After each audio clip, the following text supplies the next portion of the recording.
Welcome back to the Eating Good podcast, the podcast where we try out different restaurants in the Columbus area. I'm Oscar. I'm Sam. I'm David. And I'm Marisol. Just kidding. This week, Marisol is not joining us. Instead, we have Emma. That's me. Our first OG guest. Mm-hmm. She's back. I'm back. I'm here with the new setup. Very different. Oh, yeah. Upgraded. Yeah. It's a lot different than the last time you were here. Because last time we were up on the loft. Now we're in the guest room. We have mic stands now. We have a mixer now. We have headphones now. A theme song. That's cool, too. I feel very fancy. I'm still very unsure of like how close I should be to this microphone. I recommend being like this very close to it, but if you're not, I can always edit your audio later. Not so like your lips are touching it, but just a little bit far away. It makes me feel like the Parks and Rec episode where they're trying to like figure out how to fix the water fountain issue where people keep putting their mouths on the water fountain. And I feel like that. I'm like so tempted to just try to put my mouth over the microphone, like how and then just talk like that. Yeah, pretty much. You have to be as close as Patrick when he was telling SpongeBob. So close, you can almost taste it. Oh, I accidentally licked it. Oh, my bad. Gross. At least it's your own mic. Yeah, true. Good thing we have them marked with stickers. No one touched my mic. Oh. So this week we allowed Emma to decide where we wanted to eat. Allowed. Yeah, we allowed it. We allowed it. That's fine. Where did we go today? We went to Yunnan Bridge Crossing Noodle. It's this like tiny noodle place over off of Bethel in the Walmart like plaza. Mm-hmm. I've been wanting to go for a really long time. I've always seen it kind of like just around, and I knew that it was like it was a Chinese place, and I knew that it was kind of like noodles in a pot, which is, you know, I love that. But I've recently been seeing like ads on YouTube for it, which was like crazy. And like, let me tell you, these are definitely like homemade ads. So like someone's definitely putting in money to like put it out there. Yeah. And I'm like, I mean, I guess I gotta go. Like YouTube told me. Yeah, I'm getting specified ads, you know? They're really listening to me. So I haven't seen these ads. You think they target you because you're Asian? Probably. Racist or like whatever you talk about. Well, they probably know that. I mean, I probably click on a bunch of Asian foods, so they're like, looking for Asian food, we got you. The commercials the ads were definitely made in like iMovie. You can tell from like the standard kind of like fonts that they use and like the animations. Do you think if I queued up a bunch of Asian noodle videos, after a while they would target me with that ad? Yeah. Yeah, it'd probably come in. I would like to say though, I do not watch Asian noodle videos on my YouTube though. So I don't know. The phone's always listening though. Well, isn't YouTube owned by Google? Yeah, Alphabet. So like even if you're Googling Asian food, now your YouTube knows that. That's true. I do be Googling Asian food. If you're Googling Asian noodles, now your YouTube knows. They're like, you need that. And I will say iMovie's not that bad. I use iMovie to edit all of the reels we post on the Eating Good Instagram. Let's go. No diss to iMovie at all. I spent a lot of time on that when I thought that I could, you know, be a YouTube star in 2000 whatever. My friends and I filmed a music video to Glamorous outside our local library. But if you really watch it, like halfway through the video, like all sound cuts off. Oh no. So it's just like a minute and a half of like 6 middle school kids just doing random stuff in front of a laptop. It wasn't even a phone. It's like we recorded it on someone's laptop that was like open on the self camera. Yeah. We know all too well about YouTube videos. Oh, I know. Sam was a star. And we even had a legit setup back then because I had a digital camera. I don't know what editing software I used, but I had some editing software. Right. It was legit. I can see that. I feel like it was iMovie eventually though, no? Well, no, you didn't have the Mac. No, I didn't have iMovie back then. It was whatever was on my Windows laptop. Like the Windows Media Player or whatever? Maybe. But not the media player. Not the media player, but some editing software. Editor. It was like Adobe something. Yeah. I was out there producing. So was Oscar. Wow. It's crazy that at the time you could buy a program and do that stuff, and now they try to sell it by subscription. Oh yeah, the worst. That's why I still appreciate Apple gives you all these free tools like GarageBand and iMovie, because fun fact, that's how we edit the pod and edit all the videos. We use these free tools because we try to do this as cheaply as possible. Right. And it's cool because it also gives people the chance to like try it out before you spend $350 on some program or something. Right. You know? And I'd say Apple's stuff is pretty user friendly for the most part. Right. Definitely not the most advanced. Like there's certain features that I wish I could do that I can't, at least on iMovie. Yeah. I think GarageBand is sufficient because I mean, I'm just editing audio, like people talking. I don't have a bunch of instruments and stuff I got to worry about. Yeah. All the Apple stuff, it works, but nothing's fancy. Yeah. It's meant to be like entry level. So, Emma, we were talking about the restaurant we went to. Oh, yeah. So I've been wanting to try it for a while. I was excited that we could finally try it. It's kind of like a rainy day. It's not really cold, but definitely like rainy. And whenever it's rainy, I'm like, I could use some soup. Well, okay. My first instinct is when it's rainy, I was like, we should eat hot pot. But I can eat copious amounts of hot pot. And I was like, well, maybe we should change it up. So I picked something that is almost exactly like hot pot, but not. Slightly different. Okay, so the story or the legend behind it is that once upon a time there was this guy and he was studying for like, he was a scholar and he was studying for like exams or something to be like an imperial scholar or something. And so every day his wife would bring him his lunch while he was studying, and she crossed a bridge like every day to get to him, but she didn't want like his noodles or his food to go bad or his noodles to get soggy when she was delivering the food. So she packaged all of like the good, like the noodles and the meat and all like the accoutrements separately, and then she would put them in like right before she got there to like serve to him. And then I guess it like caught on, and the province in China that it comes from is called Yunnan, so that's why they're called like Yunnan bridge crossing noodles. Oh, that's dope. Yeah. So that's why you basically like you build your own bowl, not like in like a Chipotle or bibimbap sense, but you order like the broth comes separate, and then all of the like vegetables and the meat and the noodles, they go in separately so you can like add them, and so they don't get like soggy. So the like broth comes out hot, and then all of the noodles come out when like all of the other good stuff. So basically, each of us ordered our own flavor of broth, and then it came with certain meat sides, and then as we were going to eat them, we put them in the broth to heat them up. And it came in a cool little bowl too, right? It was probably like some sort of... I didn't touch it because she said it was really hot. Yeah, it was like a stone bowl to keep it hot. Yeah. So it's interesting that it's called Cross Bridge. I thought maybe that was the name of the restaurant or like the name of the plaza we were at. No. I didn't realize it was the dish. Noodles. Yeah, it was the noodle dish. I mean, they had other things there. So we also got takoyaki, which is the octopus balls, like the fried octopus balls. And in general, I feel like when I first had takoyaki, I didn't like it that much. And then I kept like eating it again and again. I'm like, actually, I kind of like this. But every time I eat takoyaki, they're always so hot. Like it's always like burning my mouth in the first bite. It's kind of food. But it's good. Let's talk about the takoyaki. It's different than any taco I've had before. So. Oh my gosh. So what is like the bread? Because was it potato? No, it was it wasn't pure octopus though. No, it's definitely like a batter.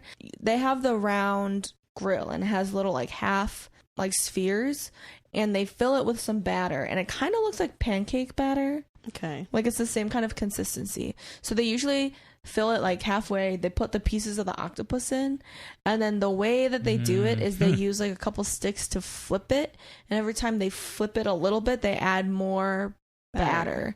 So then it eventually becomes like a ball. Okay. I really enjoyed the batter on these. I think it was tasty, and it reminded me of like a croquette, like when I would go to Spain and get the croquettes, but with octopus in it. Yeah.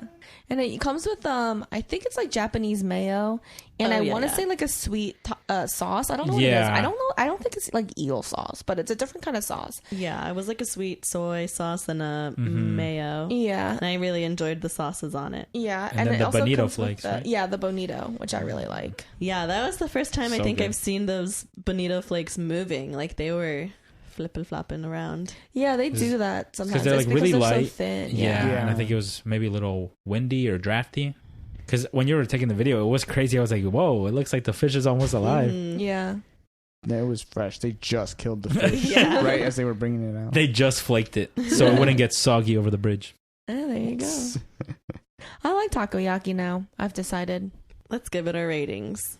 I'm going to go 8 out of 10. 8 out of 10. I think I'm also going to give it an 8 out of 10. I've had takoyakis elsewhere, Tensuke, and I feel like these ones were a little bit better. 8 out of 10. Would order again. I would order them again. I feel like I would give them a 7 out of 10. They're definitely like the best takoyaki I've had. But again, like I'm only just starting to like takoyaki in general. Still not your favorite. So I'm like, these were pretty good. Yeah. These were fine. I will say, I did like how you could prominently feel the octopus as opposed to whatever the rest of the inside batter was. Yeah. I feel like other ones I've had, I don't know if it's just like smaller octopus or something, but I like that about these ones, that it was like, you knew it was octopus. Yeah, like there's like large chunks. Yes, yeah, large. I couldn't tell. If you had told me it was anything else, I would have believed you. Really? Yeah. You didn't get any octopus chunks? Not that I could feel. You didn't look? To me, it just seemed like it was a fried outside and all batter inside. Maybe yours didn't have any octopus, because the octopus definitely had a different texture. Like it was chewy. Mm-hmm. No, I didn't get any of that. And you had a whole ball? Yeah. And a half. But I could see the half maybe missing it Right. if you didn't get the half with the octopus. I don't know. I feel like maybe you just didn't notice it. It was all Did one you- consistency. Did you one bite it, the big one? No. Okay. It was too hot. There's no way I could have did that. Yeah, it was really hot. I would have burned my tongue. Interesting. Well, it was good. Yeah, it was good. Who wants to talk about their entree first? So I got the special bridge noodles. You got the house special rice noodle soup. Yes.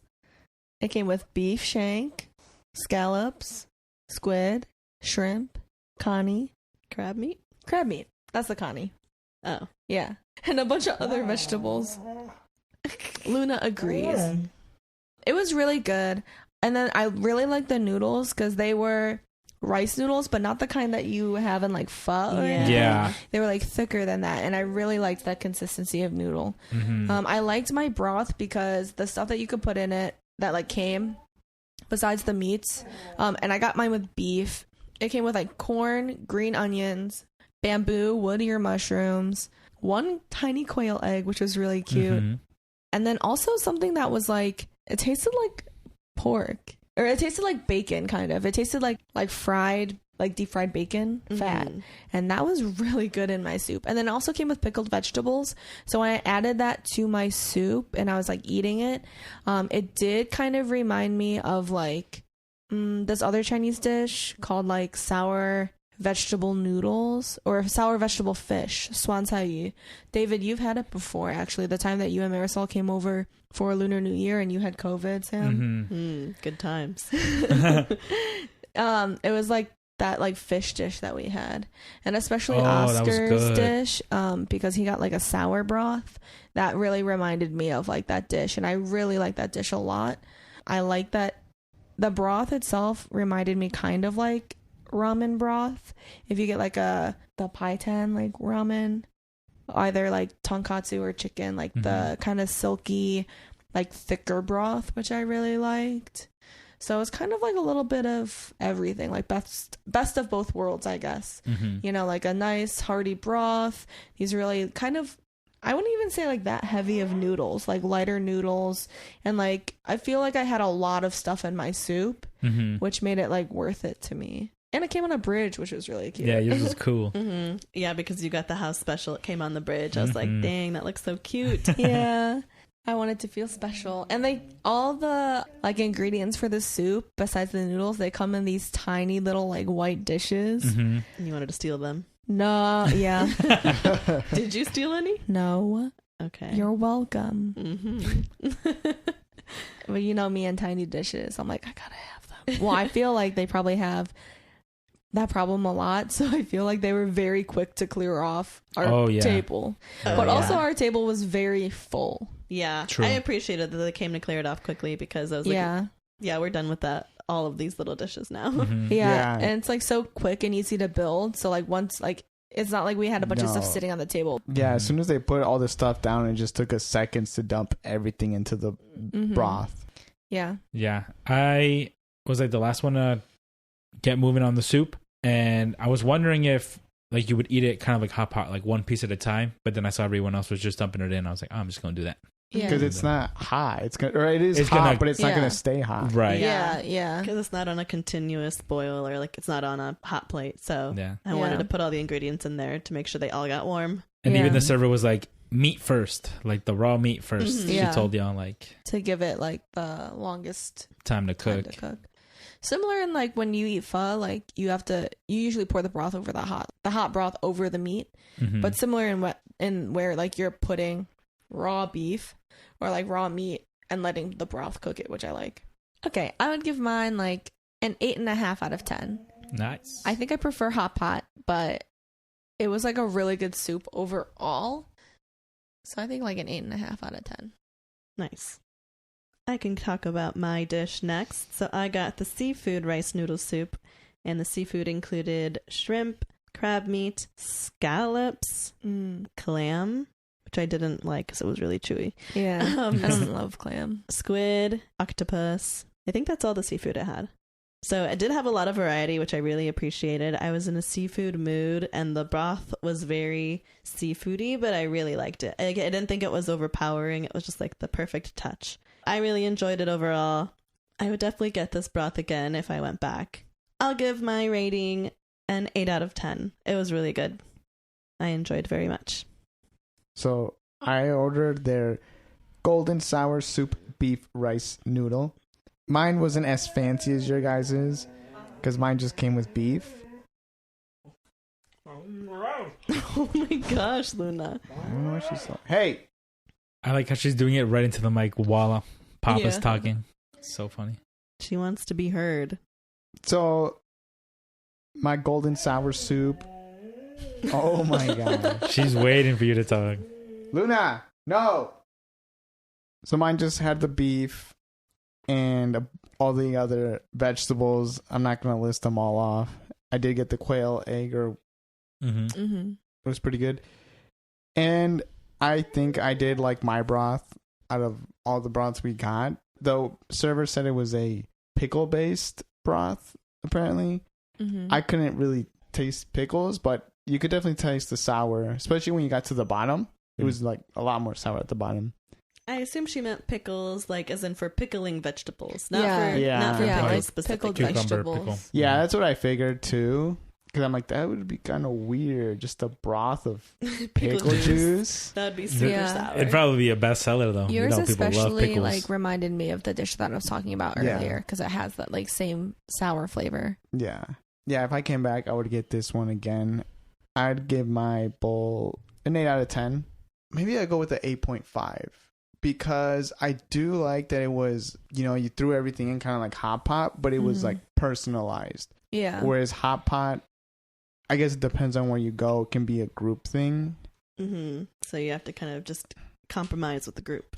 And I don't mind doing a group thing with like 4 people. But when it's a bigger group, I'm like, I'll tolerate it. Okay. Emma's like her. Sam's uninvited. He won't even be there anyway. It doesn't matter. Wow. Oh, yeah, that's true. We were talking about Emma's birthday. Oscar will not be here because he hates us. Is he out of town? He's rude as hell. I'll be out of town. Well, more for us. So true, bestie. No, but the best part actually of going in a group is when people get full. And can eat everything that's left. I'm like the garbage disposal. I'm like the goat. Literally eat with whatever's left. What'd you get, David? Oh. What were we gonna say? Nothing. It's not worth mentioning, I guess. Just more logistical things about hot pot. Okay, I'll say it. The only bad thing is when it's a big group is when you get 2 broths and you're on 1 broth and you're like, I kind of want to try the other You're broth. too far from the other But broth. people hook it up, so. And that's a perfect segue for what I ordered. I went with the mala intestine rice noodle. Ooh. So here on the menu, it says this red symbol means spicy. So I'm guessing mala is it just like spicy? So Do you the know what it la means spicy. That's Okay. like hot, and then the ma is it means numbing. So that's the Right. peppercorn, like the Sichuan peppercorn. Yeah. That's like, so if you ever see mala, it's like the numbing and spicy. Szechuan, I love anything Szechuan. So you didn't even say that at the restaurant, but this sold me even more on this broth. But yeah, I went with the intestine rice noodle soup. It's funny because they have the intestine and just a regular mala rice noodle. And I asked the server, as I do, like, which do you prefer? She looks at me and she goes, "You'll like the beef. You'll like the beef." Yeah. And so in my head, I was like, well, I was leaning towards intestine. And now I really want the intestine because I want to be like, I'm cool. I'll order what you think I don't like. So I went with that. And yeah, I had like the similar spread, all the vegetables, like corn, all the mushrooms were really good. And of course, instead of having like the beef, my big thing was the intestines. And so I had an idea of what it was going to be, and it pretty much fit that mold. So if you ever had tacos de tripa, it tasted just like that. If you're a not Mexican listener or you haven't had that, if you've ever had chitterlings, Mm-hmm.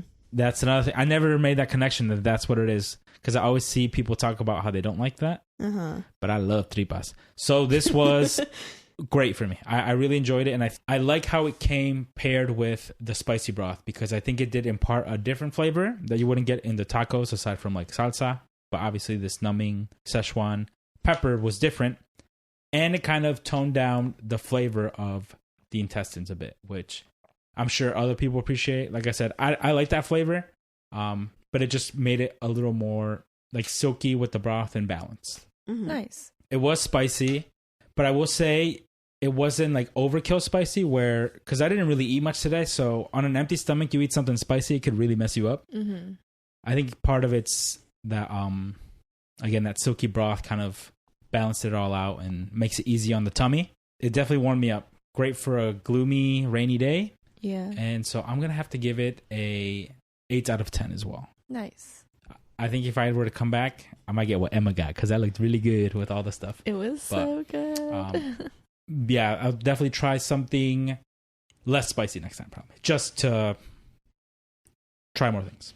I want to try their ramen because their broth was so good, and I feel like their ramen would be really good too. Oh, yeah, true. I was really tempted to get like a tonkatsu ramen, but I was like, no, I got to try the bridge noodles because that's what we're here for. Right. Mm-hmm. And I'm still really happy with my choice. I would definitely be down to go back. Mhm. Nice. Yeah, I was telling Sam on the way there that they also have curry katsudan. Ooh. And I almost went with that, but I'm so glad that I followed the group and stuck with the soup. I think it really fit today's mood. Mm-hmm. Yeah, that's one overall. of the reasons I wanted to go there so badly today. I was like, just, I don't know, something about like comfy about a soup. On a rainy day. Yeah. It just literally warms you up from the inside out, so you just feel nicer, happier. Okay, well, that wraps up our food portion. Emma, I guess you don't know what this segment is because you seemed a little confused earlier. Have you heard of our Guess That Movie segment? I've heard of it, and I've like listened to a couple episodes where you do it. Oh, okay. Then you know what it is. I mean, relatively so. So, Do you know the intro to it? No. Not by like... For our favorite segment, Guess That Movie! We did that with Martin and Aramis, and they're like, what is going on? Yeah. they just stared at us like we were crazy. Did we feel do like- it? Did we do it again with them or no? We just kept them We going. just kept going. I feel like I've seen enough game shows to know what was coming up. It's like the crowd and everyone shouts at you. So basically, I'm going to do it today. I'm going to describe a movie, and if you think you know the answer, you can text it to me. You have unlimited guesses, but I will read your wrong answers out loud for us to giggle about. Okay. I have to text them to you? Oh, wait, you don't have It's like, that might be I rough. was like, You can hold the guess in your head, and then either if we're stumped or... Or if you think you know it, you can type it on my phone. okay. Oh, true. We'll see. We'll see what order. We'll figure it out. But Emma's phone is not available right now if the listeners didn't gather. Are you guys ready? I'm ready. Mm-hmm. An officer chases after an elusive prisoner for nearly a decade. The officer finally has the chance to catch him, but finds the prisoner performing a good deed, so he decides to spare him. The officer has an existential crisis about right and wrong, good and bad, and then commits suicide. Damn. David got it right. Let's go. I got it on the first sentence. Whoa, too. Can you read it again? But Did you text me, Oscar? Mm-hmm. Dang, Oscar got it right too. What? That's why I was like, maybe Emma hasn't seen it. Probably I've seen not. this movie like so many times. I was just say, also it's contextual.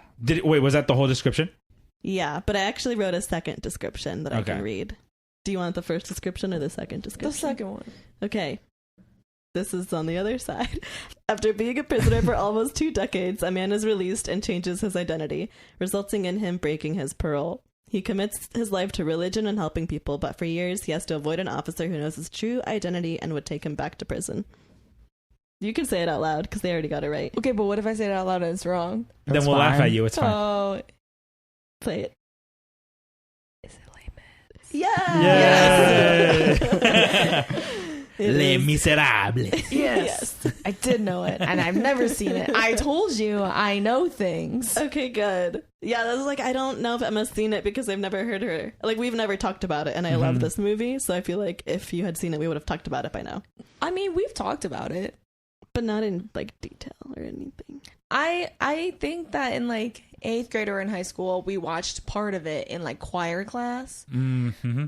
Like an older movie, like version of it. No, like the new one. The new one. With Anne Hathaway. Yeah. Yeah. I don't know did if it it come was out? out in middle school, though. And then maybe in high school. Maybe high school. I also don't think they probably would have showed it in middle school, so maybe it was high school. Mm-hmm. But it's so long they could only show part of it in like that one class period. Yeah, I do remember part of it, and I remember that like I know you love it, and I know that that one night where we were just talking about sad stuff. And we're like putting on sad songs. I forgot about that. I did play like Eponine's song for her so she could be sad. Oh yeah, I cried. I was just in a crying mood. The movie came out in 2012. Yes, Okay. that sounds Okay. right. Were you still in high school? That was when you That's when I graduated. graduated. Damn. Old ass. Empty chairs at empty tables. That also is sad. And I know it because I watch Glee. A big leak. Big Yeah. leak. Oh, really? You were? Oh yeah. Oh, I didn't know that. yeah. I think I didn't know that about you. I had Glee That's funny. watch parties. Oh Aw. my gosh. Oh yeah, I was obsessed. That was my second concert, Glee. I heard someone on a different podcast say that Glee is just Kids Bop for adults. I mean, yeah. Ooh. Right. I mean, yeah. With the storyline, too. With the storyline. Yeah, but once they like all left, well, after the first few seasons, I just stopped watching. But I did watch on YouTube this guy named Mike's Mike. He like does recaps of like a bunch of stuff, and he like recapped the entire like series, the Glee series, and it's so funny. The Gleeniverse. Oh gosh. I watch his stuff all the time. He also did like Pretty Little Liars. He did like Gossip Girl. He did Lost. Ooh. Okay. I Yeah. need to. So I do this thing where I'll start a TV series and then I won't finish the last season. So I've never seen the end of Pretty Little Liars and I've never seen the end of Lost. But I've seen like every single season. I've even like sometimes start the last season and I just don't finish like the last half of it. I don't know I feel why. that. It's like my brain doesn't want it to be over, so I just stop watching it. And then you forget, and then it's like And 8 then years it's- later, you're like, yes. snap, I should have finished it. And now I'm like, now I have to start rewatching from the From the beginning. beginning, so it's- I remember it's a everything cycle. that's Look, happening. the cycle. perfect show to do that with is Game of Thrones. Oh, that If you would don't be watch good. the last That's season, it's true. better. You're better off, Yeah, probably. it's way better. Better off if I It's don't way watch. better. if I you heard watch it's the last really season. bad. Dang, I haven't watched it, so maybe I'll do that and just Right, I haven't Live- watched it either. live in ignorance and be happy. Yeah, they kind You of know? shit the bed on that last season. That's so I mean, sad, really. dude. That's so sad because it was like a cultural phenomenon. Yeah, for sure. And then they fucked it all up. And then that killed the cultural phenomenon part. Oh of yeah, it. like Yeah. after that, people were like, we don't want any more of this. Like, Yeah. stop. Damn. It's so sad. Good to know. I think it was one of the best shows of all time, right? And I think that really put a number on, like a speed bump on it. It was like the kind of show that I personally don't love. I did love it though. I feel like in the sense though that it was trying to be edgy just because it could be edgy. Like there was a lot of graphic depictions of like sex and violence and like, you know, sexual assault, which I didn't like. And I feel like a lot of it was just for shock value.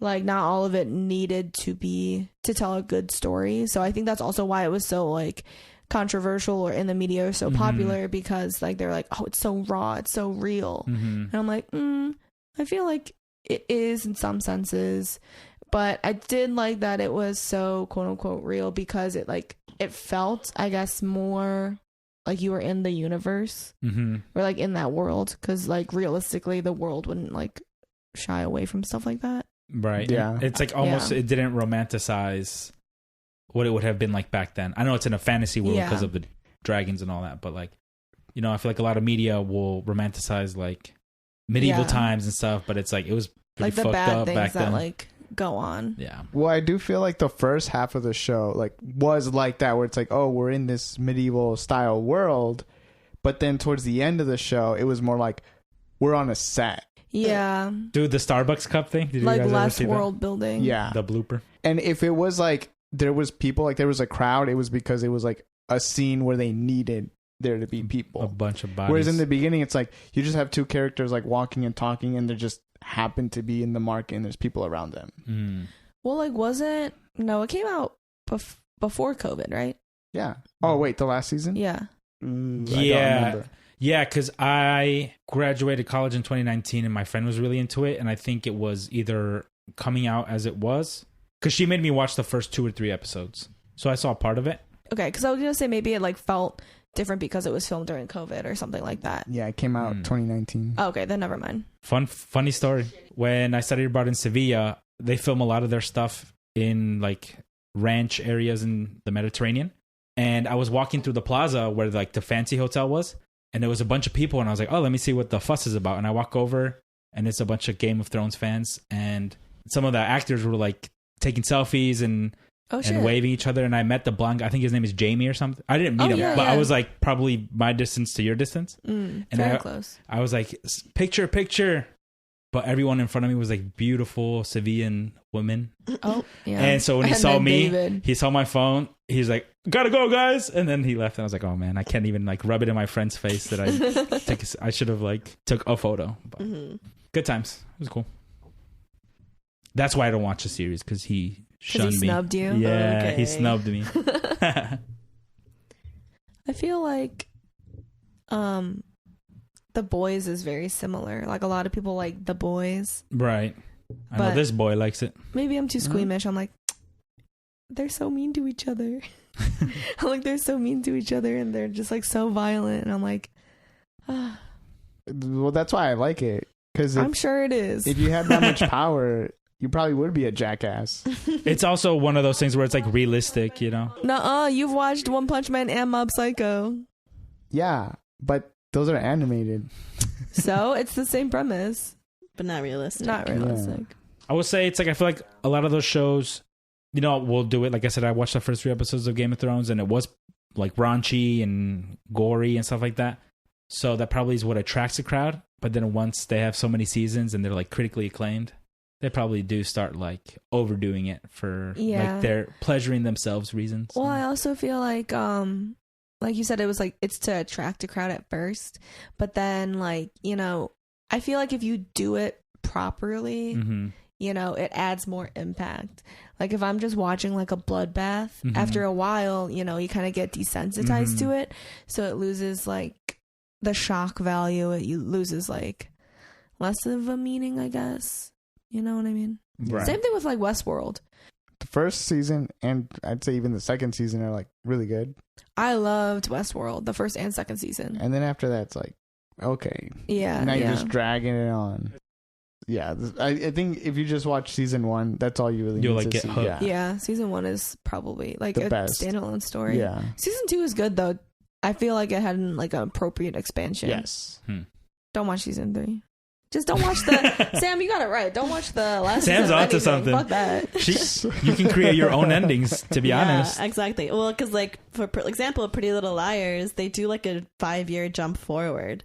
So I think that's pretty much where I stopped watching, which is probably where it's not very good anymore. Because if you think they're just jumping forward 5 years, the characters are now vastly different. It's probably not the same feeling.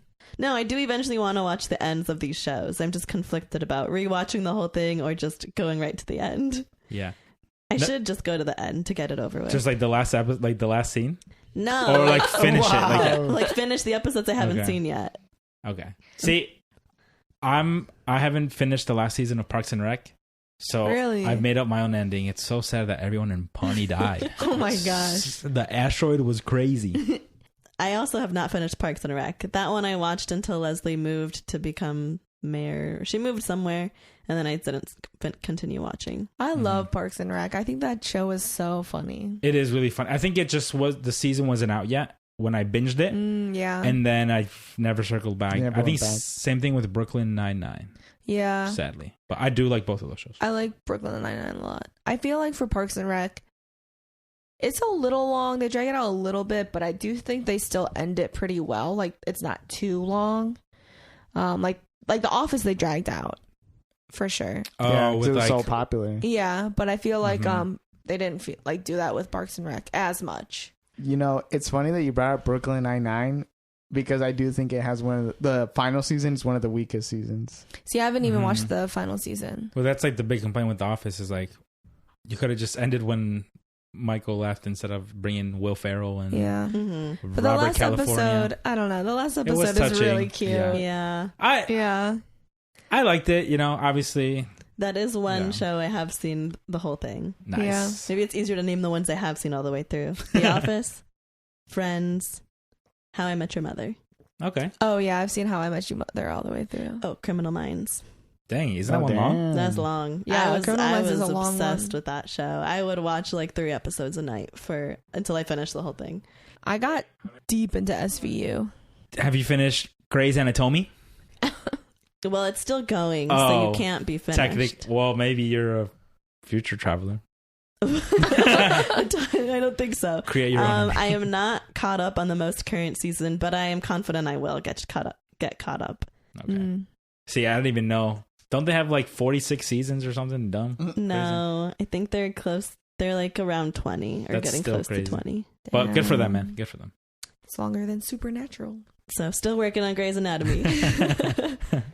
Well, aside from TV shows, I have another Reddit story if you guys want to hear it. Ooh, Yeah. lay it on us. It's not as raunchy. It's not raunchy Okay, at all like last week's Reddit story. So everybody can listen. Nobody has to cover their ears. It's like, Sam, that last one, I was not expecting that, but lay it on us. All right. So this comes from subreddit r/scams. Ooh. So the title is 80-year-old mom got scammed out of $200,000. No, moms. Oh, no. My mom got suckered by a guy claiming to be Willie Nelson, romance scam, to take a second mortgage out of her house. Now she is out $200,000 on that and has maxed out 3 credit cards. Oh my God.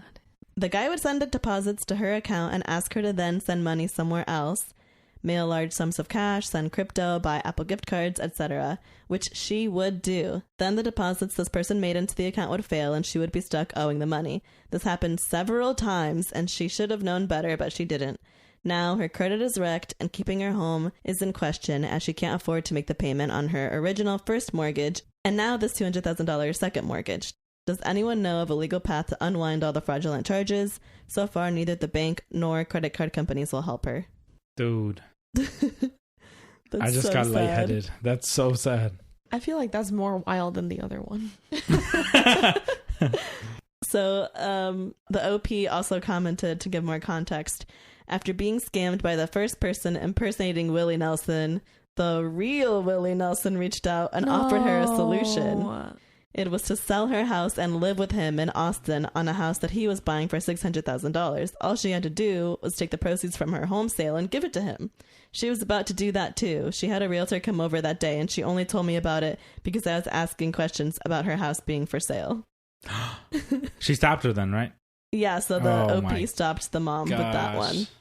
And then someone commented, right, but does she know that the various Willie Nelsons were all fakes? Has she accepted that she was scammed? It's important to make sure she understands exactly how the con works, or she could walk right back into the waiting arms of the scammer. Of Willie Nelson. Of Willie Yeah. Nelson, the This scammer. time for real.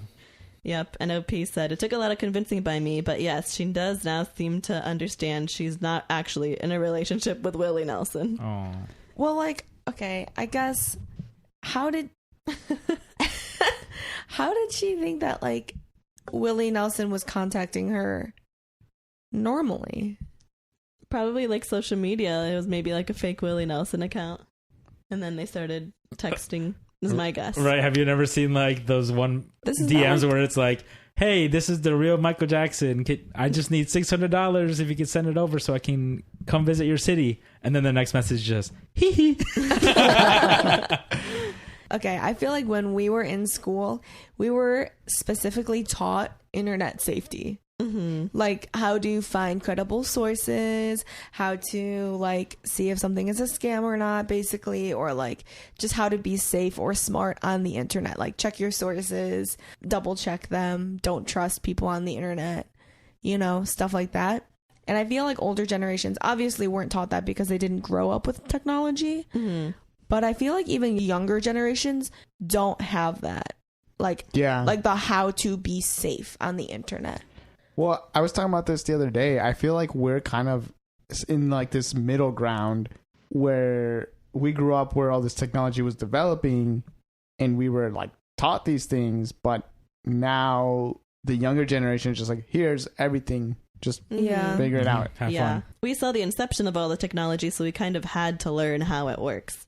Yeah. Because like as it was coming out, we were learning how to use it, and then Yeah. better technology would come out and we'd learn how to use that.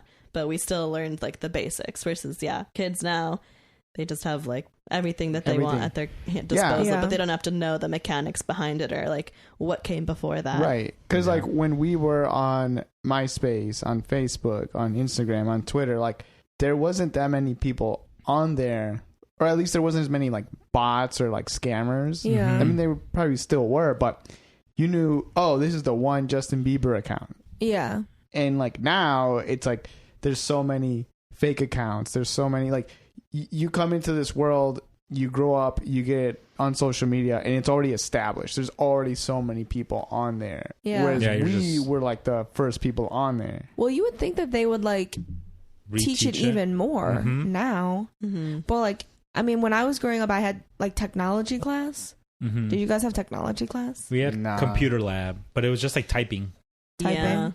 and like minimal graphic design. I feel like. Yeah, we did like typing too, but we also had, well, I guess also in like library, we also like learned how to like search for things on the computer Mhm. and how to check your sources. But like, Yeah. I don't know if they have that in schools. Like, I don't know if they have like technology or what they do in library, stuff like that. Like, you know what I mean? Mm-hmm. Yeah, I guess Mhm. in some class we did learn like Boolean search tools and stuff like that. Yeah, like the Yeah. English classes. Yeah, it was Yeah. English. Mhm. Well, like even sometimes, sometimes when I my boyfriend is younger than me, and sometimes when I like watch him search something, he'll search like the stupidest thing, and I'm like, say we were looking for like Sebastian's name from The Little Mermaid, Mhm. he would be like Red Crab Mermaid movie name, so, like obviously not like that, but I would be like, Yeah. simplified. I would be like Little Mermaid crab. Yeah. You know what I mean? Yeah. Like, I feel like even when I watch people search things, I'm like, what are you doing?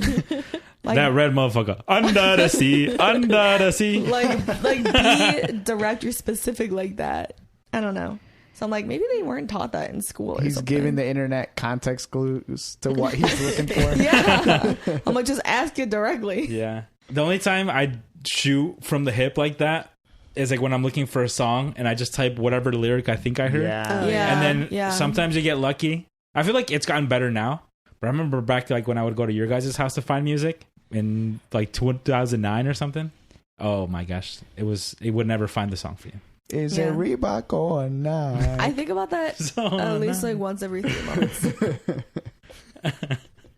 But yeah, old people scammed. Old people are very susceptible to scams. This poor 80-year-old woman, broke as hell. Yeah, just like the older people are so trusting, sad. like trusting and unknowing. Yeah. And then the younger people are just naive to like yeah. I think Ashki, you were saying we're like in the sweet spot where it's like we grew up with the Nigerian email scams. Like that would be like the example they would give us. So like, okay, so that's the baseline. Anything fishy like that, we should probably just ignore. They don't actually have my uncle in possession and need a rent, like type of stuff. You know? Yeah. I didn't actually just win an iPad, and I just have to click this link. Dude, that one was crazy back in the day. I get so like nervous. Sometimes I even tell people like, send me your Venmo, Cash App link. Because I don't want to accidentally click on the wrong name. Yeah. Mm-hmm. And especially after someone made a fake account using Sam's picture. Yeah. Right, that was crazy. That. I was like, yeah, I'm not trusting it. Send me your thing and I will pay you. Yeah, that was crazy. For context, someone created like an exact duplicate of my account but changed my username just slightly, and then looked at people that I had transactions with and sent them all requests that all said the same thing, like, oh, I ran out of gas and I'm like here somewhere, can you send me this much money? Like something crazy. And it was the request for like $100 or something. And I only found out because one of my cousins texted me a screenshot and was like, did you just send me this? And I was like, no. And then I went and found the profile. They sent it to like 10 people. Yo. I started texting people immediately, and I had to post on like my social media, like, this is not me. Do not accept this Venmo request. And reported them to Venmo. The account got taken down. So that was good. Nice. Yeah. See, that's where they went wrong. Trying to send a whole message through a Venmo request. Right. No one does that. No, it's just like dookie butter. And then it's like yeah, I just say dumb stuff on Venmo. Yeah. I would text you if I needed something. Right. Yeah.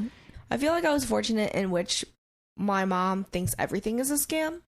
Good. So She's highly skeptical already. Yeah. Well, like, okay, so she's worried about my cousin right now because she's quote unquote not texting her the way she normally does, and she thinks quote unquote someone has her phone. And I don't like Okay, so she's highly paranoid. no, she's very paranoid, but like it does make it like easier because I don't have to really worry about her being scammed like that. Yeah. Because she's definitely in the age range of people being scammed by Willie Nelson. Yeah. She's in that age range for sure. So I don't have to worry about that one too much, but I was trying to contact her recently. As we said earlier in the episode, my phone is not working. So I was trying to get her information to like get into the Verizon login because it was saying no service. I was like, if it's no service, it must be something wrong with like my cell phone carrier. And I need access to the, like if I call Verizon, I need access to the account so I can fix it because I'm on my mom's account. And she texted me, she goes, are you safe? I was like, what? Yes. She's like, how, if your phone isn't working, how are you texting me? I was like, Mom, I swear to God, this is not the time for that. She's like, I can't call you. I was like, I have no service. She's like, but I can't call you right now. I was like, yeah, that makes sense. Then we FaceTimed and I'm like doing a bunch of other things. She's like, why won't you look at the camera? I was like, what do you think? Oh my gosh, that I kidnapped? Yes, like she really thought like that's the degree that she thinks like stuff like this happens. Like you think this is like an AI or what do they call it? But I don't even like she doesn't know AI, so she just is making stuff up. Oh, don't let her know about AI. Yeah, No. She'll like text me probably, I'm sure, in like 2 months and be like, have you heard of this AI stuff? How do you know, like, are you safe with it? Do you know if like, how do you know that they're not robots? When she first got her phone, I think she moved from like a 6 to an X, and like the 6 to the X was a big jump, and it definitely like had a bunch of different features that my mom like couldn't figure out. So every like 3 days I'd get a call from her. She's like, they're doing something to my phone. I was like, who is they, Mom? She's like, I just know that they're doing something right now. Like I can't get my email right now. I was like, your email or your texts? She's like, I don't know. I was like, okay. So there's always someone like they. But now, you know, that TikTok is so popular, the FBI and the Chinese government will be fighting over your information. Yay. So don't worry about that one. Feel like we're lucky that our grandma does not care about technology at all. There's no chance she's getting scammed. Bruh, No. if someone tried, ma. She'd just start talking. She would just start talking. They're like on the phone trying to get her information, and she's just telling a story. So at my work, every now and then we'll have like fishing trainings. And there was one day, and they don't never do this, but one day they sent out a email, and it was like as a test. As a test, it was like, "Hello, you got a card from 123greetingcards.com," and I immediately, marked it as a fish email, whatever. But I come to find out that the majority of my office clicked on the link, including like my boss. No. And I was like one of the only people that correctly called it as phishing. And so I got an email. I was like, "Congratulations, you passed the test." And this is like a week later. Did they send you an actual gift card then? No. Bruh. Not even employee of the month? It wasn't a gift card. It was like a greeting card. Yeah. Congratulations, But you've been scammed. Everybody else got they got an email. It was like, "You failed this test. No. This counts as a strike against you. Oh my god. If you do it again, it'll be reported to your boss. And if you do it a third time, like it was basically like you may be considered being let go." Whoa. Like a liability to the company? God. What? So like even my boss got that email. Oh my god. And so everyone had to do an extra phishing training, and I'm like, damn. Haha, not me though. That's Yeah, so like funny. Like the office is mighty lonely right now. And it's funny because I'm like, there's red flags in this email. Yeah. Normally when I get like an e-card, it's like, so and so sent you this, and Dang, you be getting e-cards? Yeah. sometimes yeah, Right. like for my birthday or something. From who? Right. Who is sending these? My boss, like they just have everyone's birthdays listed, Oh, and so it's it's like, a thing at your company. Oh, okay. Okay. So that's Okay. it's a relevant phishing Yes, scam then. yeah. Yeah, Oh, okay. yeah. That makes more sense. Yeah. Yeah. so yeah, like I'll get like 4 e-cards on my birthday, and it's like 2 of them are from people I don't even talk to. Oh, that's nice of them. Yeah, and then I also looked up the website, and I'm like, it was like a fake website, and I'm like, oh yeah, this is not legit. Yeah. Have you guys ever gotten scam texts in Spanish? No, Not actually. in Spanish, but I've gotten spam texts that are just like, "Your Amazon package has been delayed. Click this link to see the tracking." But it's like so Yeah. clearly not from Dude, Amazon. yeah. It's I've gotten always that like too. an email that's like 24 Yeah, symbols, and it's like yeah. HUYZ. Like Yeah. it's like try I a get- little harder. Come on. I get scam texts in Chinese. Oh, whoa. Yeah. That's scary. It's probably When I was in bought stuff from Spain, Temu. when I was in Spain, I would get stuff in Spanish, but I feel like out here, not really. Mm. I'd probably be more likely to fall for the Spanish ones, to be honest. It's like, well, I almost did my first time. I'm like, who is texting me in Chinese? Like, Yeah. why would they be texting me in Chinese? And I texted my boss. I was like, do you know this person? They're like, Emma, that is a scam. I was like, really? Are you sure? I was like, because like, who else would be texting me in Chinese? They're like, that is a scam. Do not reply to that. So now I just like blocked them. Yeah. I was like, thank you so much for telling me, because I would have just been like, what? So one cool tip I learned about emails is if you receive an email from a company, it should always be at companyname.com. So it's always going to be facebook.com. You will never receive an email from Facebook that's not facebook.com at the end of the day. Right. That makes sense. That makes sense. Right. And sometimes these scams, they'll put the company name before the at. So it'll be like Facebook@gmail.com. Right. That's a It's scam. like a scam. Scammed. Yeah, my company also does the phishing trainings, and it's pretty much the same thing. Like, if you report it as phishing, right away, it'll pop up like, "Congratulations, you spotted the email." But I've heard of people that fell for it, and it immediately takes them to like a training that they now have to do. Wow, that's savage. Like, just on the Drop spot. everything. Do That's this so training. Like an Funny. unclosable tab type thing. That's middle of busy crazy.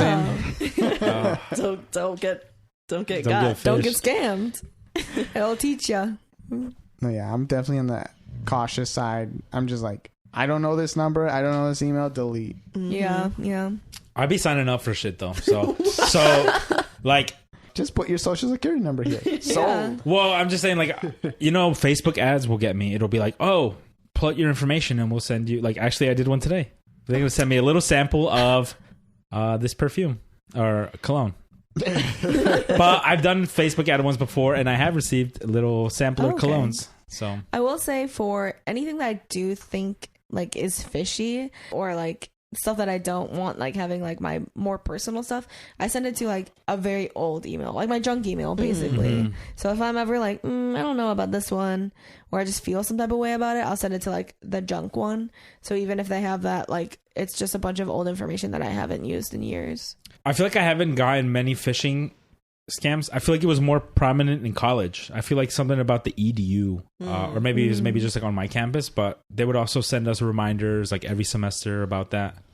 And I would get a couple a semester, but nowadays no one cares about me. No one wants to steal my information. On my school email, I never got scams. I feel like they would have been pretty good about that in school emails. Yeah. I mean, it was just a couple times where it would like slip through, and I think when it would happen, they would send a school-wide thing like, "Heads up, this is a phishing scam," and then they would have a reminder. Nice. Check this little slideshow. So You know what? I would get those emails from the school, but I'm like, who's getting these emails? Because I'm not getting it's them. again, who's falling for them? Yeah. I guess one thing they said is it's not clicking the link per se that fucks you up, right? It's when it's like you believe what it is, and it's like you just have to plug in your information, and then that's where they steal that stuff, right? Usually. Okay. I mean, it also depends on what you're using. Like if it's a computer and there's a download attachment, if it could be you could run it, and it could be malware.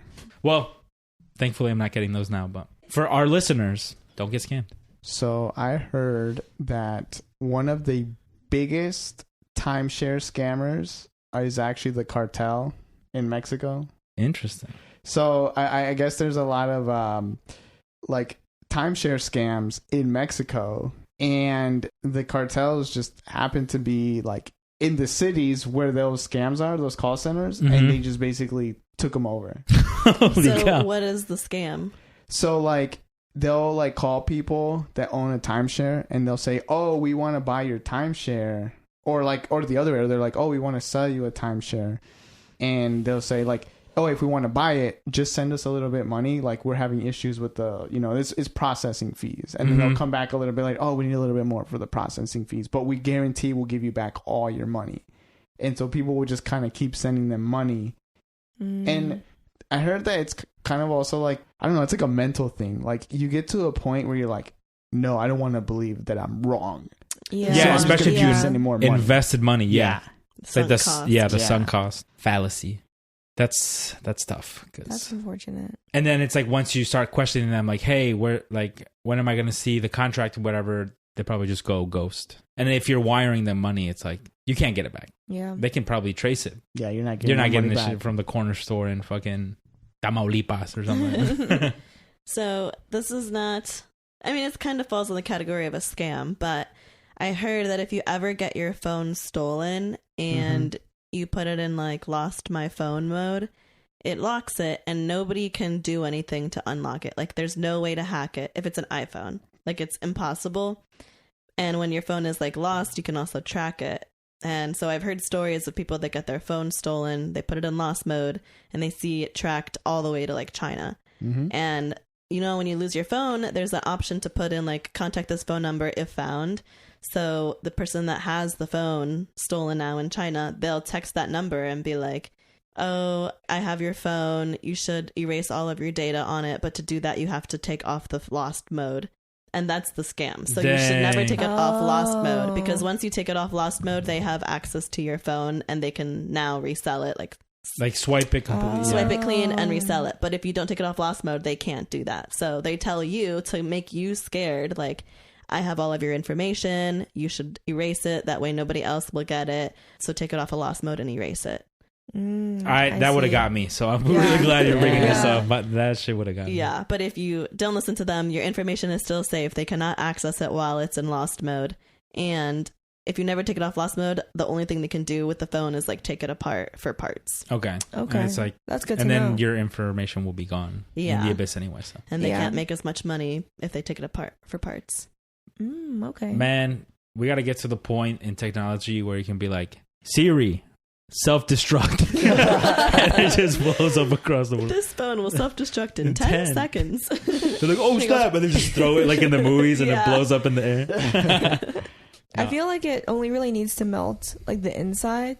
So I'm like True. picturing it just Just one tiny Implode. Or you know what? Implode. It has like a tiny water packet in there, and then like a needle. And once you activate it, it punctures the water packet to just destroy the phone. Right on the Yeah. motherboard. Yeah, probably Or the put, like, safest way. The Yeah. ink packs that they put in bank, like in money. Uh-huh. So like if it gets stolen, you try to like open it, they get burst with ink.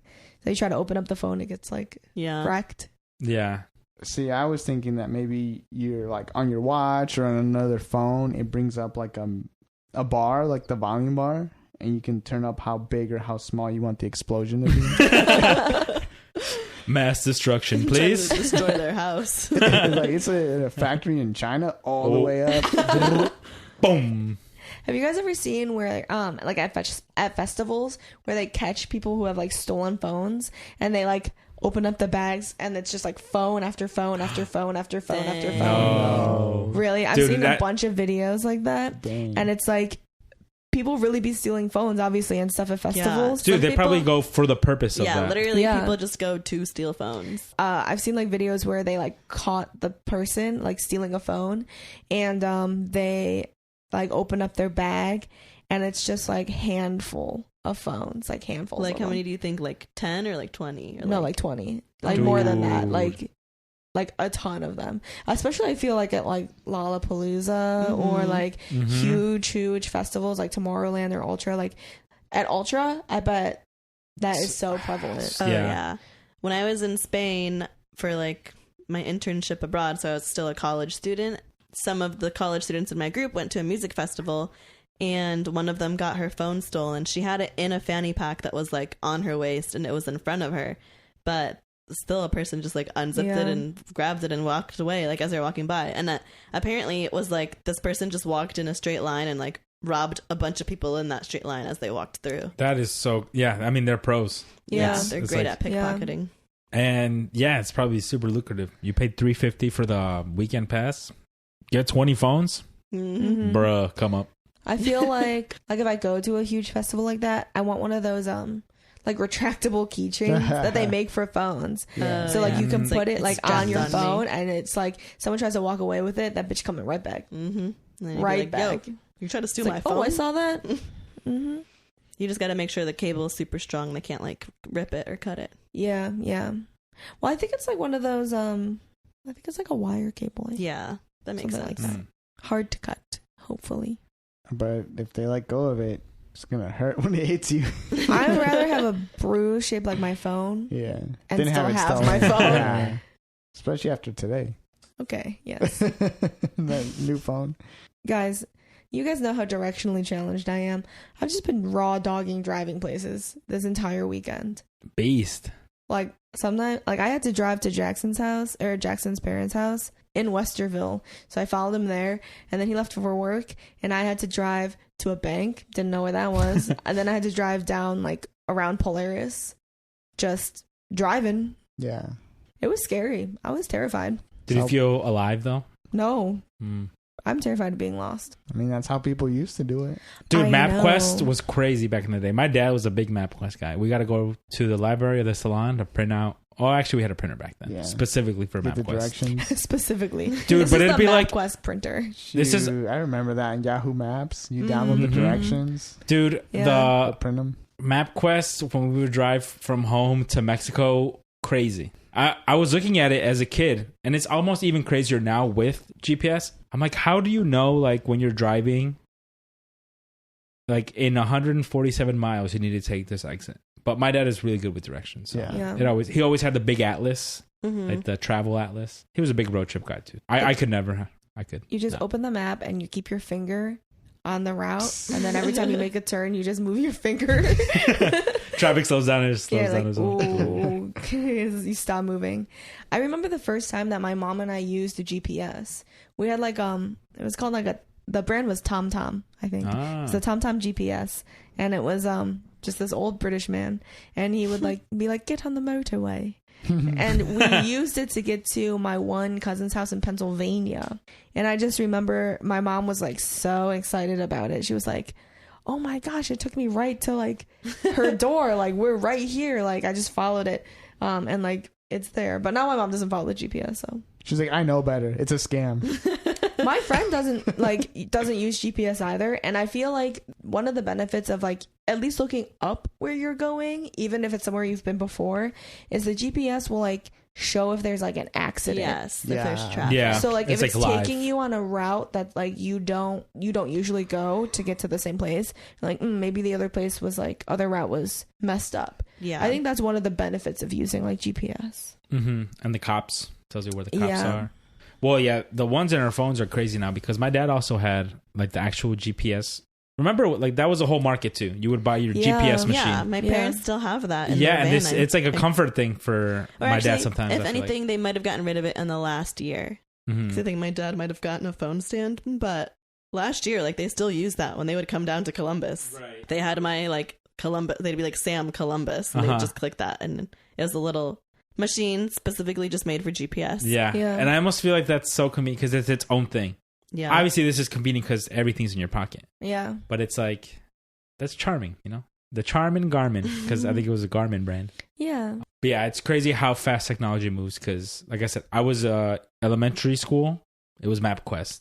And then the GPS was like, holy cow, you need this. Mm-hmm. And then now it's on just your get the phone. new phone, bro. Yeah. Like, just update it and you're good. Are you an Apple Maps or Google Maps? Apple Maps. Me too. Apple Maps. I'm a Google Maps. I think Jackson is a Google Maps too. Apple.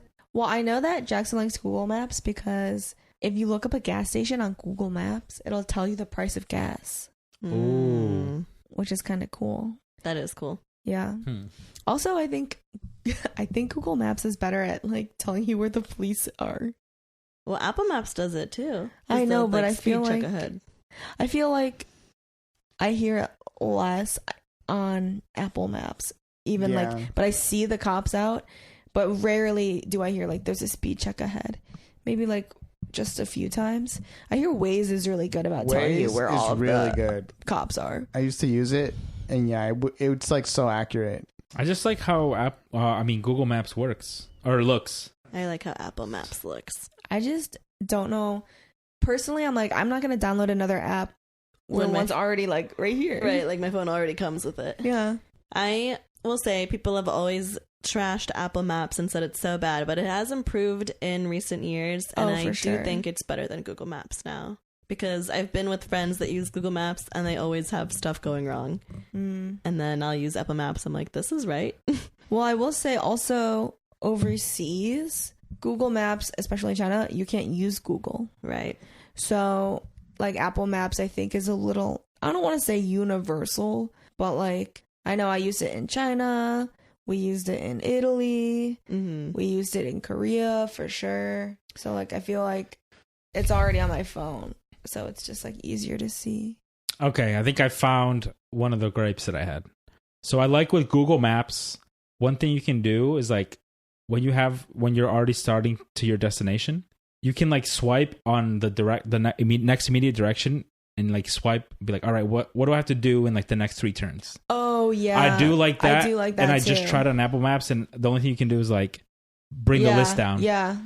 I think do that know was probably just the one concrete evidence, I guess I would say. But I just like Google Maps, how it looks. But I respect everyone, I guess. Especially if I'm not driving. So As long as you get to where you're going. mhm. Yeah.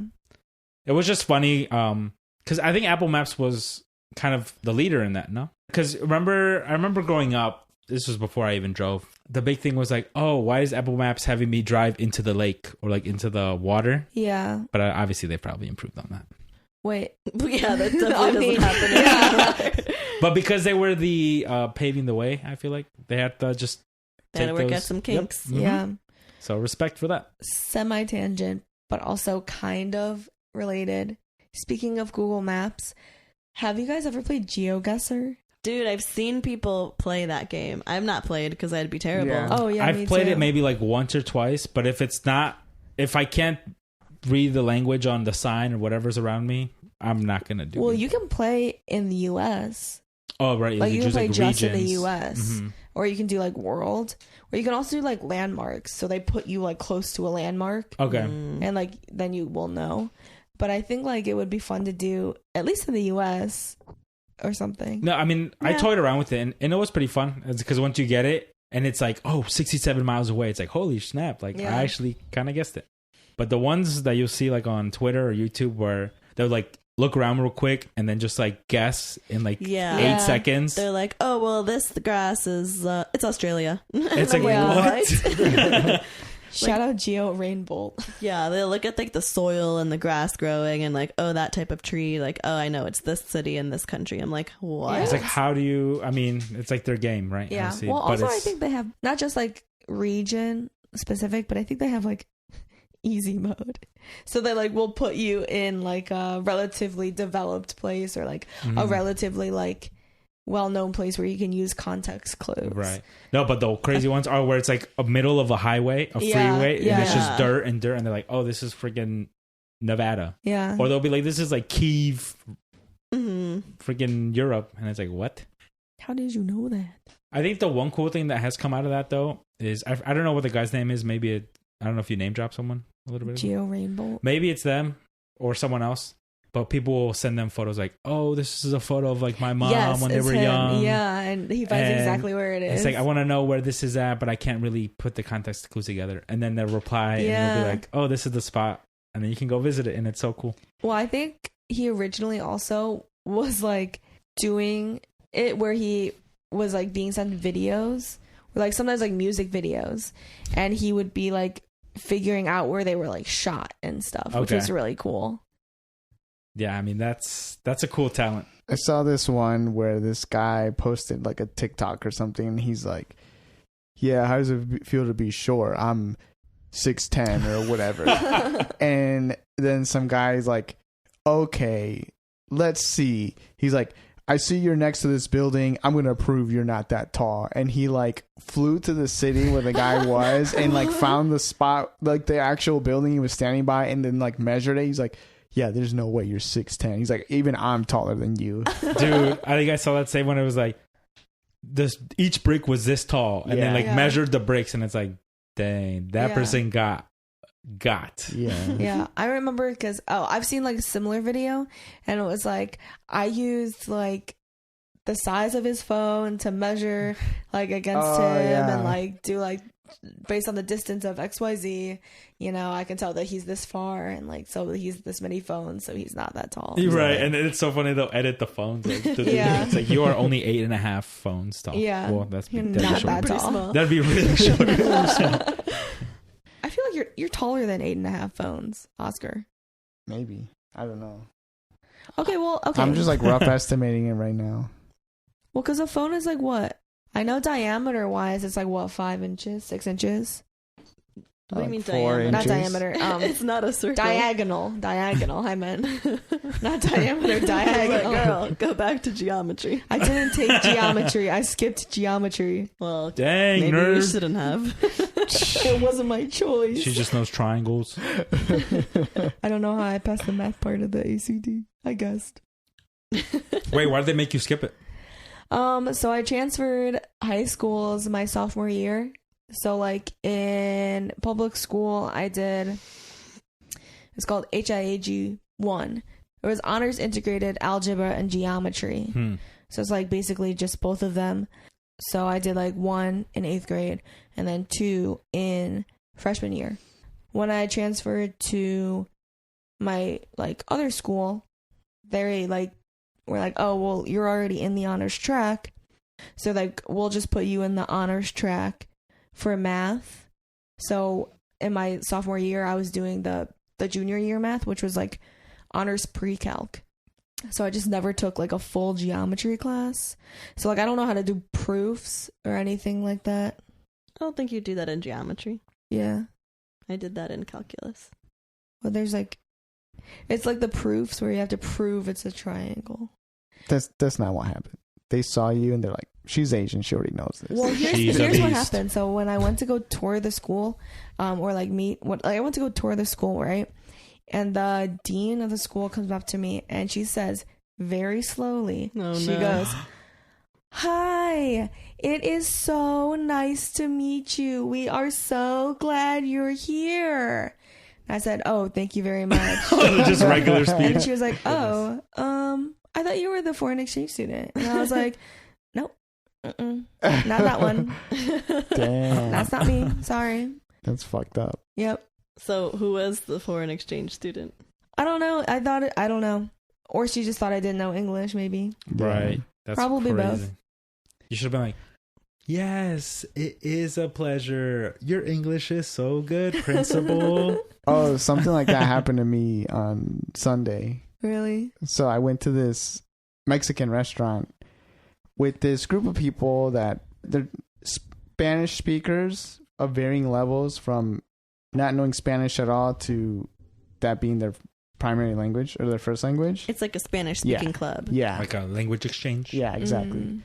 And so one of the questions I had at this restaurant was about their aguachile, because I was like, oh, like it didn't say on the menu that it had shrimp, but normally it does. So I asked the owner, I'm like, does this have shrimp in it in Spanish? And he's like, yeah, it does. And he's like telling me what's in it. And he's like, it's also really spicy because we put peppers right on top of it. And I'm like, all right, cool. But I don't think he thought that I understood what he said. So when I ordered the aguachile, the server was like, do you want it spicy or not spicy? And I was like, spicy. And then the owner's like, no, don't make it spicy. Dang. And I'm like, damn, I'm going to go back and be like, give me the aguachile and make it spicy this time. Got.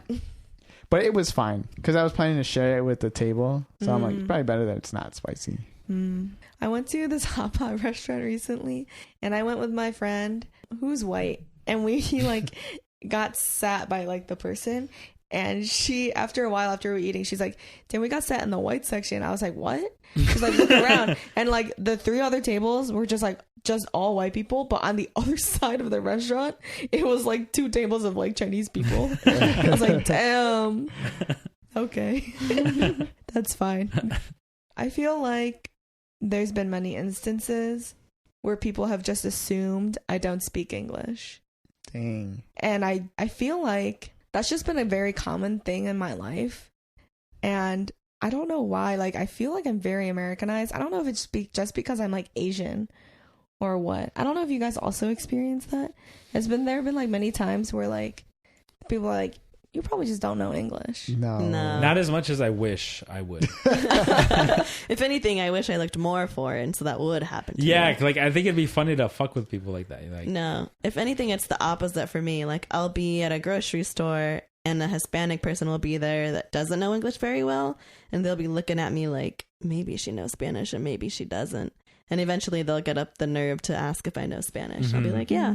And then I'll like help them with whatever they're doing. Right. But I think for the most part, they probably assume maybe she doesn't know Spanish. Yeah, I feel like that's the more likely assumption with like Younger Hispanic people. Yeah, because it's like, it is more prominent now where people will understand it, can like listen to it and like contextualize it, but don't like fully speak it. Yeah, or just don't speak it at all because like they're just raised in America. Yeah.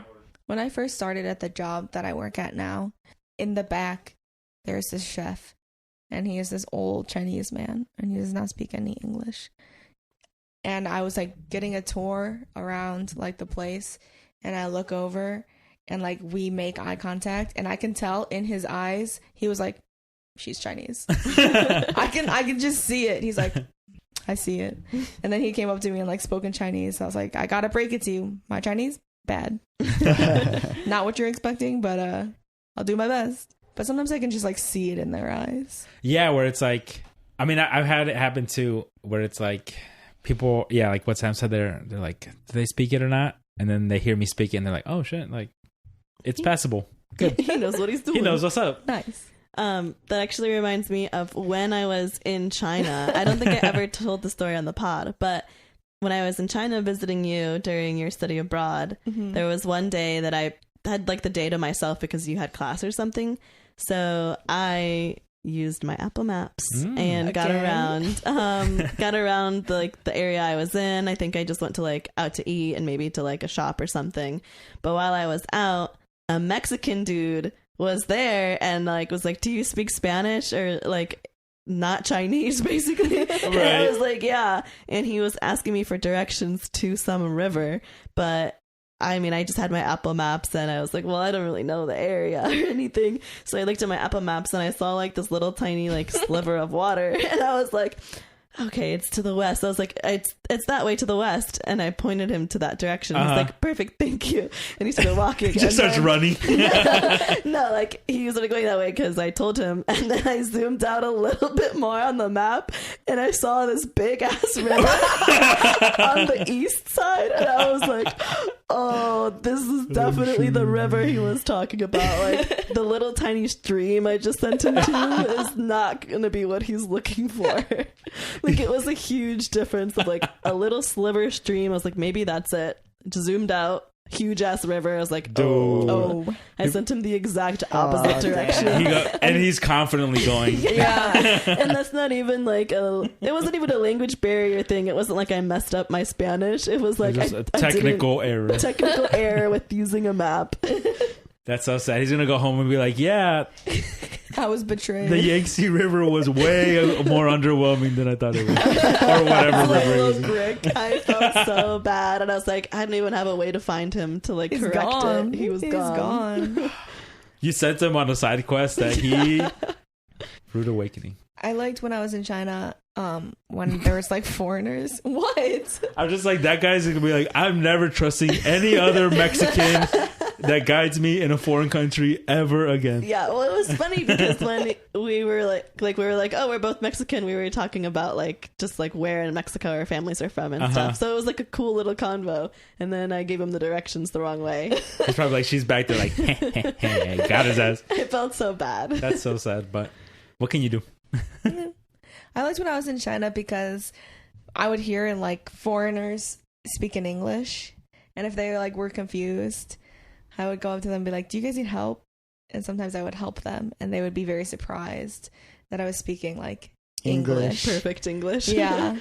And they're like, what? I was like, I can help you like if you need it, or like because like they wouldn't know who to ask because like if there's no other foreigners, they're like, everyone's Chinese. Yeah. Like who here maybe speaks enough English to help, and then I'm like, I can help you if you need. That happened to me at a train station. These people almost got on the wrong train.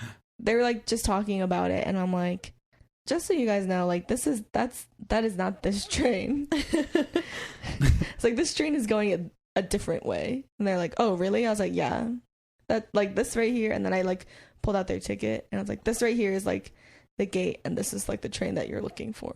Something like that. It's instances like that remind me of like the Family Guy bit where it's like, oh, do you speak English? He's like, no, I don't speak English. I just speak that sentence and this sentence explaining that last sentence. They're like, what? Okay. Yeah, I've seen that bit. You gotta do that to people when you're in a foreign. You should have done that. There's this one comedian, the Chinese comedian on YouTube. This video always goes over well with my like students. Basically, this white guy is asking for directions, and he stops like the comedian. He goes, do you speak English? And he's like, no, I don't speak English. He's like, do you know where this road is? He's like, I don't even know what you're saying. Like, I don't speak English. And he's like, well, okay. And the guy's like, well, if you go down this way and turn right, there might be someone who speaks English there that can help you. And then the white guy goes, I can also speak a little bit of Chinese, in Chinese. He's like, do you know where this road is? And the comedian in Chinese goes, I don't know what you're saying. I don't speak Chinese. And he's like, oh. And then like some random dude comes up. He's like, do you speak Chinese? And the guy in Chinese is like, no, I don't speak Chinese. I haven't graduated elementary school. Like, I don't know anything that you're saying. And the white guy goes, well, okay, thank you. And he walks away. And the comedian's like, I do speak Chinese. And the guy's like, I speak Chinese too. He's like, I also speak English. I speak English too. And they just like leave. Big hit with the fourth graders. They love that. Yeah. The white dude's like, what the heck just happened? Yeah. I show it every year, but it makes them laugh. And I'm like, see? It's funny. You're hip with the kids. Mm-hmm. Yep. No. Okay, well, so when I was learning Chinese in school, the best things that stuck with me were just like the dumbest memes that like me and my friends made, or like just things that I feel like were staples in like the Chinese learning community, which is just like really dumb things. And I hope to provide that for my students. So I hope they look back. He's like, I remember this one video and it was just so funny and they loved it so much. Stuff like that. Yeah, I mean, there's some things from middle school and high school that I remember. Y'all remember that one substitute teacher who would always sing Puff the Magic Dragon lives by the sea? Yeah. No. You never had her? You had her? Yeah. She would bring her guitar and would What? always play Puff the Yeah. Magic Dragon. Like in elementary school, I think I had her. I had to have her through. Maybe I think it was middle mostly school, middle too. school, Yeah, middle and school. then maybe early high school, and then she kind of like fell off the face of the earth. What kind of sub? She was a little hippy dippy. Like, what would be? She be like, she would just sub like math and just anything. break out a Just And, like like- general building substitute. She'd Oh. always leave 10 minutes in the class and be like, "You guys want to hear a song?" And we're like, "Is it the same song?" Yeah, play it. But it was funny because one, we didn't know that song. I guess I don't know if it was a children's song or like a big song when she was Puff growing the up. Magic Dragon. It's like a pretty popular song, It's a right? story. But we were always like, Puff the Magic Dragon. She's totally singing about weed right now. Oh Isn't that my crazy? And we would, gosh. so she'd sing it, and all the guys would be in the class like, she's a hippie. She's a stoner. No. I remember the substitute teacher that she didn't like believe in deodorant or something. Oh. Miss Klein, she was bad as a... No, Oh my she God. was Ooh, that was my not. boo.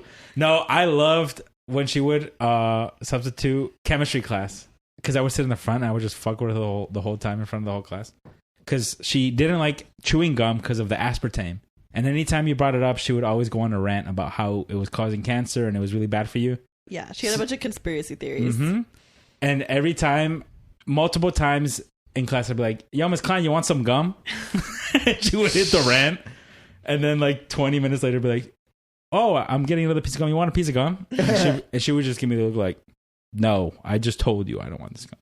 She was funny. Apparently she would make things like fermented foods or something and bring them to offer to the other teachers. And they would also all be like, "No, we're good." Aww. But I was like, she was cool. She had the See, rainbow shoes. Thinking back on it now, I feel bad because, yeah, I feel like she always got like roasted or like kind of picked Oh, on hell by yeah. students. But I think she kind of rolled. I mean, she was a good sport about it. She That's was good. really funny. We always, yeah. She was cool. She was like older, but she was like also one of the hippest. I don't know. I just felt like she was always in a bad mood. yeah. Oh, she was always nice when I would butter her up. That was my boo. I just need to get these kids out of here. Said done with these kids. Yeah. So I wanted to ask you guys, do you feel like if you were talking to someone where English was not their first language, do you feel like you would have a better time understanding them versus someone that... that doesn't know a second language. Yeah. Because, like, I remember when I was in, like, my sophomore year or whatever, I had a teacher from Eastern Europe, Mhm. and there would be, like white dudes in the class. They'd be like, "Bro, I have no idea what the heck she's saying." And I'm like, what do you mean? Like, she has an accent, but I can understand everything she's saying. Yeah. I can, with that, yeah, I do feel like I can understand people's accents more than maybe some people that don't know other languages or haven't traveled a lot. Mhm. Yeah. But I also feel like those people tend to play dumb a little and not even Mhm. make an effort to understand the Mhm. accent. Right. I feel like maybe if it's in the same vein, if like maybe if it's someone with an accent who speaks a language I've never like heard or I'm unfamiliar with, Mm-hmm. then like maybe it's a little bit harder. But I feel like overall I can kind of tell, and like people use like I can't understand them as an excuse a lot, like Sam said. Yeah, I would say they don't want to learn, but I think also we do have a leg up, even if we don't speak their language. I think just having the bilingual brain helps because, like, you know how like we kind of understand the context of how other languages frame things differently. Yeah. Yeah. So like, whereas we say red car in Spanish should be like the car that is red, or you know, Mhm. Yeah. whatever that example might be. So I think we're able to context clue it a little bit better. But Yeah. I will agree. I think there's a lot of like you're in America, speak English type of Yeah. mindset with people from here.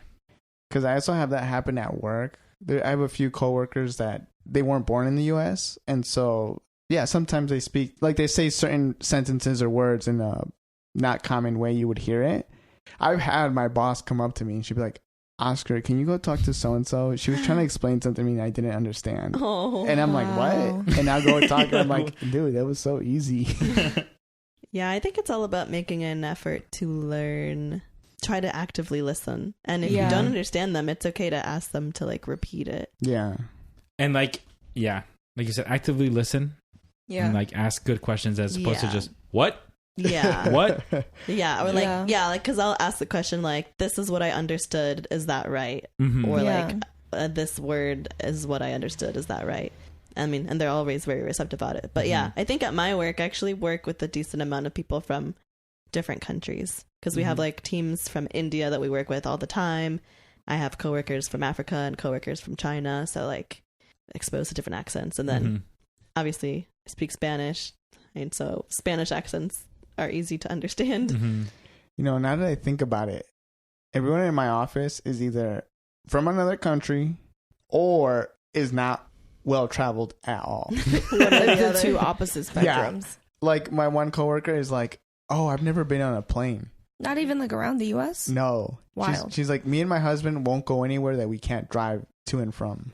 Why? Yeah, her husband's afraid to go on planes. He doesn't trust them. Mm. But like, it's crazy to me because I've been telling everyone, "Yeah, I'm going to Peru," and it's like the big news in the office. Like, I'll be like, "Oh, I can't wait for today to be over." It's like, "Yeah, you probably are just breezing by this week because you're going to Peru." And I'm like, "Okay, guys, I wasn't even talking about it." I feel like bilingual brain is just so much. Okay, I don't want to say better, but I feel like it opens up such a world of like more connections Yeah. for you to make with other people and more people. And I feel like a lot of people get stuck on everything. Like if it's not perfect, then they're like, well, I don't understand any part of it. I was like, that's not even true. Because even speaking like English, like if I don't hear like your full sentence, I can still pick up on what you're saying, like the overall gist of what you're saying. I don't need you to like speak perfectly for like me to understand what you're telling me. Or even like when you say the wrong word, but you're both thinking of the right idea. Yeah. It's like, Yeah. "Oh, I know what you meant." I love it when it happens where it's like I'm speaking to someone who like spoke Spanish their whole life, and then we're both like, "What was that word that we're thinking?" And like we're both stumped, and it's like, oh, even people who speak way more Spanish than I do can still get stumped. I mean, I think that's also part of the bilingual brain where it's like, since you know so many things in both languages, especially when you're put on the spot, like how do you say umbrella? Something like, what? Paraguas. Sometimes when I try to speak to my Hispanic coworkers, sometimes I try to speak to them in Spanish. And sometimes when I speak to them in Spanish, if I don't know the word in Spanish, which is most words, my first thought is to use Chinese to supplement it rather than English. Because I feel like it's just like second language brain or like foreign language brain. It's like my first instinct is to try to find another language. Has it worked out? Like where I you'll feel say like something? that'd make it much harder. Yeah. No, you know what's crazy? So the chef that I was talking to you about, he only speaks Chinese, and I shit you not, he just be speaking to them. Like all the Hispanic speakers, he just speaks to them Chinese, and they just reply in Spanish. That's crazy. And that's like that's it. That's it. My chef, he'll come out, he'll be like, if he's asking like when they're taking out the trash, instead of asking for like trash or trash in Chinese, he'll ask for basura. He's like, here? And I was like, nope, gone. He's like, okay. Yeah. So yeah, they build like their own language. you Yeah, know? it's Like, very much a mix of like Spanish and like Chinese. But I've definitely just watched them, like he just speaks in Chinese and like does a lot of pointing, and they just reply in Spanish. And you'd be like, ah. They just know. Yeah. It's crazy. I was like, that's wild. Well, it also makes sense though, because you understand any language that you learn, you understand more than what you speak. Yeah. Because that's in any language. Because if you think about it, when like you're a baby, you don't start speaking until like you're 1. You spend like the first like year and a half only listening, only comprehending. So if you really want to boost your like language ability, any language, you have to do a lot of listening. Like a lot of listening. That's why like listening to music or watching TV or like watching shows or movies is like, that's one of the most beneficial ways to learn a language. Yeah. And obviously they say like speaking and practicing I actually saw a video, like a clip earlier today, where they're saying that might be one thing where AI could be, one really good thing could be like language learning. Where it's like maybe you're too nervous to go to a language exchange group. You could be on the toilet and talking to AI, and as long as it's good AI, it could like help you at least bolster it. Thank you, Shauma NYC. Have you ever seen his videos? He's like the white dude who speaks a bajillion languages. Oh yeah, I've seen him. And it's so funny because he'll just go into a shop, like a Nigerian shop, and start speaking Nigerian. And they're like, "What? And they're like, what? How do you know Nigerian?" And it's always a broop, the little sound effect that he has, and then they'll like love him. I always watch his little videos. All right, well, I think we should wrap it up soon. Any last minute thoughts? I'm good. I'm nice and warm. Thank you to that soup and to Emma for picking it. Yes. Thank you, Emma, for being a guest on our pod and coming on last minute. I think I just asked you like yesterday. Yeah. Thank you guys for having me again. It's always so fun. Yay. Well, there will be... Actually, this episode should be when we come back from Peru. Okay.